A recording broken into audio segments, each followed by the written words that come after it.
60 years ago, Grand Prix looked a bit different. At Melbourne's first in 1953, the top speed achieved was 147 kilometres an hour. A few hay bales were all that protected spectators. 60 years later, crowds at Melbourne's Albert Park will watch today's drivers reach speeds of over 300 kilometres an hour. Red Bull's Sebastian Vettel will look to start his season with a win. He's vying for his fourth Drivers' Championship in a row. It's not just the drivers, though, who face tough competition. Cities around the world vie to host Grand Prix and pay handsomely for the privilege. Melbourne has a contract to keep its only until 2015. If it wants to host a race beyond that, it'll have to keep stumping up.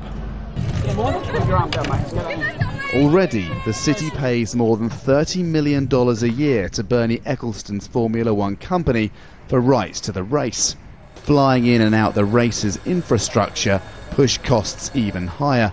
Despite sponsorship and ticket revenues, overall losses reach nearly $60 million a year. That's met by taxpayers in Melbourne's state of Victoria.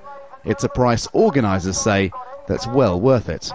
It's a financial investment and has put Melbourne on the map. In a globally competitive environment, whether it be for tourism or whether it be for business reasons, cities need to project themselves on a global scale. Some people who live here dispute that. Peter Logan doesn't like the noise nor the fact that his local park is turned into the racetrack.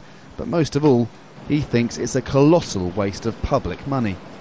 We're not Monaco, we're not a tax haven. People need to know the facts, and the losses and the disruption it causes should be measured and then decide how much they want to pay. It's up to the state government whether to bid to retain the Grand Prix beyond 2015. This weekend, negotiations are likely to take place off the track while the drivers test their mettle on it.